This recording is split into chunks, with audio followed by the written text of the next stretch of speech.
זה הגיוני לכם שחייבים למדוד הכל בעסק? יש משהו לדעתכם שלא צריך למדוד? אני אגלה לכם סוד. למעשה אני יכול להגיד לכם שאחת הסטטיסטיקות, אפרופו כסף, שרוב העסקים לא מודדים, כי זו סטטיסטיקה שמאוד לא נעים, זו סטטיסטיקה שקוראים לה cash bills. לכל דבר דרך אגב יש ממש נוסחה מה למדוד ואיך למדוד, וזה ממש תבנית שאתה בא ושם אותה על העסק. cash bills זה לא כמה כסף יש לך בבנק, כי רוב העסקים חיים בשקר. cash bills זה כמה כסף או צ'קים דחויים הוצאת החוצה, כמה אתה חייב ועוד לא הוצאת בכלל צ'קים, כמה התחייבויות יש לך, מה יקרה אם מחר פיטרת את העובדים, כמה כסף אתה חייב להם, פיצויים, פנסיה וכן הלאה. לעומת כמה כסף חייבים לך הרזרבות, החסכונות והנכסים שיש לך, ורק זאת הסטטיסטיקה האמיתית שמראה לך באמת איפה עומד העסק. כי כל השאר זה שקר. אני יכול לבנות עסק, לשלם לכולם שוטף 90, את כל ההכנסות של 3 חודשים הראשונים לשמור אצלי, להגיד בונה, רק פתחתי עסק ואני רווחי, תראה את החשבון בנק שלי, פלוס 100,000 שקל. ברור, לא שילמת עוד לאף ספק. אז בואו נעזוב את מה שיש בבנק, אין לזה שום קשר למציאות. מחלקת בדיקות ודוחות מאתרת חברי צוות שלא מראים שיפור בתפקידם או שאינם משתפים פעולה עם דרך פעולתו של הארגון ומטפלת בהם. כל התפקיד של מחלקת בדיקות ודוחות היא בעצם לעקוב אחרי כל עובד ועובד, לראות מה הוא באמת מייצר בתפקידו, לראות האם זה טוב או לא טוב, ואם זה לא טוב, לאתר אותו ולטפל בו.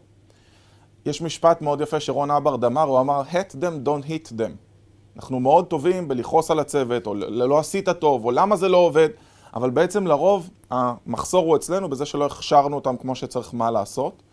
ואני יכול להגיד לכם שאצלי, כל חבר צוות, הרבה אנשים מתפלים, יש לי אנשים שעושים פה שיווק, אתם יודעים שכל עובד שמרים פה את הטלפון מודד את כמות הטלפונים שהוא הרים באותו יום. זה עד הרזולוציה הזאת יורד.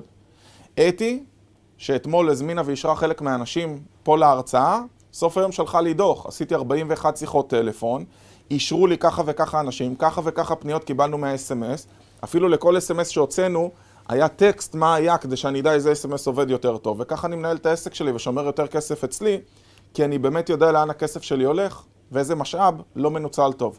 מה שלא מנוצל, אני מנסה לשפר אותו. זה הגיוני לכם שאנחנו צריכים למדוד ולעקוב, ובעצם זו עבודתו של המנהל? אם חשבתם שהעבודה של המנהל זה להגיע בבוקר ולפתור את הבעיות של שאר העובדים, אז זה כבאי. זה שמכבה שריפות. זה לא מנהל. אם אנחנו באמת רוצים לנהל זה שאני עם הקפה שלי בבוקר, פותח ורואה את הפאנל ניהול שלי, יש לי כזה דבר, שבו מכל התפקידים מדווחים למנהלי המחלקות, מנהלי המחלקות מדווחים לראשי הדיוויזיות, וראשי הדיוויזיות שולחים לי דוח של הסטטיסטיקות העיקריות של האזור שלהם. אני לא אמור עכשיו לעקוב אחרי איש המחירות, כמנכ"ל, כמה שיחות הוא עושה ואצל מי הוא היה, וכמה דור טו דור הוא עושה, וכן הלאה וכן הלאה. מה אני אמור לקבל בסוף היום? עסקאות, חביבי, כמה כסף הבאת לחברה. לא התחיל לעקוב אחריו. המנהל הישיר שלו צריך להיכנס ולבדוק. בוא אין כסף, כמה פגישות עשית אתמול? לא היה לי פגישות. בוא נלך סטטיסטיקה אחת אחורה. כמה שיחות עשית שיהיה לך פגישות? וזה נקרא ניהול. דרך אגב, תמיד תדעו, אם תיקחו מהגדולים שכבר עובדים ומצליחים ותגזרו את זה לעסק שלכם, זה מה שימשוך אתכם להיות יותר גדולים. אז בוא ניקח סטטיסטיקה רשתית נגיד, לרשת אופנה לצורך העניין. אז אחד אני מודד סטטיסטיקה של הכנסות, שזה רלוונטי לכל עסק. הכנסות, יש ממוצע לעסקה. אם אני עסק, לצורך העניין, בתחום הריטייל, אוקיי, הקמעונאות, ליפת כאן יש חנות בגדים, והיא יכולה בהחלט לבוא ולמדוד מה הממוצע שלה לעסקה. היא מוכרת בעסקה ממוצעת בגדים ב-180 שקלים. אם אני אשים את התשומת לב שלה ואני אומר, יפת, כל מה שאני צריך בשביל שתעברי להיות יותר רווחית, זה שתעבדי על סטטיסטיקה של ממוצע לעסקה. אני רוצה שתגיעי לממוצע של עוד 10% צמיחה, ל-200 שקלים, ל-198 שקלים לעסקה. זה הגיוני לה. אם הייתי בא ואומר לה, אני רוצה שתגדילי שלך את המחזור בעוד 40,000 שקל, זה היה לא הגיוני. אבל יכול להיות שזה אותם 10%. רק אני אומר לה, תגדילי את הממוצע לעסקה. אחד הדברים לשים תשומת לב של עובדים, על איפה אתה רוצה שהם ישתפרו, זה א' להתחיל למדוד אותם על זה, וב' לשקף אותם. זאת אומרת, להראות להם, ככה החנות הזאת עשתה, ככה החנות אחרת עושה, ויהיה לך בונוס אם תגיע עכשיו בצמיחה של 10% פר עסקה. אחר כך יש לנו ממוצע של כמות פריטים לעסקה. יכול להיות שעכשיו יפת אומרת לי, אני מוכרת בממוצע 2.3 פריטים לכל לקוח שמגיע אליי לעסק. אני מוכרת לה חצאית וחולצה. אומר, אוקיי, ומדי פעם אני מוכרת גם איזה עליונית, איזה קרדיגן. אני אומר לה, תשמעי, אני רוצה מ-2.3 שתעלי ל-2.6. אם תעלי ל-2.6, אני אאשר לך להחליף את האוטו ששאלת אותי אם זה בסדר לקנות עכשיו. גם עם בעל העסק אפשר לשחק משחקים כאלה. גם אני לפני שאני קונה אותו, אני משחק עם עצמי משחקים. אם אני רוצה עכשיו אוטו שעולה 800,000 שקל, אני צריך להחליט מה אני צריך לעשות בשביל שזה יקרה, ואני משחק עם עצמי משחק. אם אני אגיע ליעד הזה והזה, אני מאשר את זה. אחרי צריך לאשר את זה עם אשתי. זה סיפור אחר. אז פריטים לעסקה, אני בהחלט צריך לבוא ולהגדיר כמה פריטים אני רוצה פר עסקה.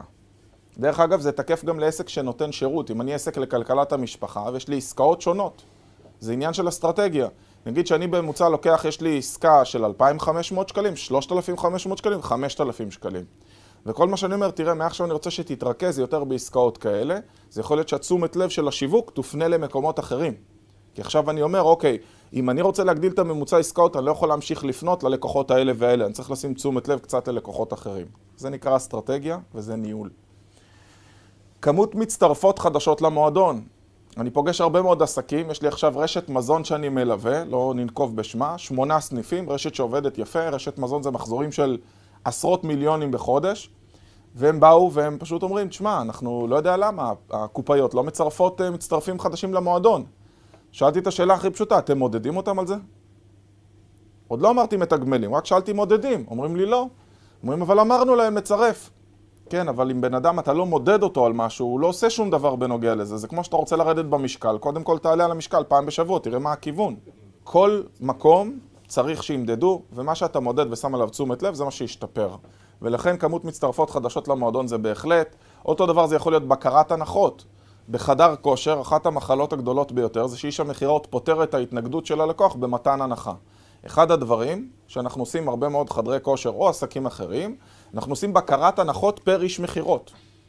הרבה מהם פה מוכרים לבד, אבל תעשו לעצמכם בקרת הנחות. לא הגיוני שאם יש לי מוסך, בוחן אחד שמאשר חשבוניות, הממוצע שלו זה 5%, ובוחן אחר נותן לכולם 15% הנחה. למה הוא לארג'? מה אכפת לו? זה כסף שלו?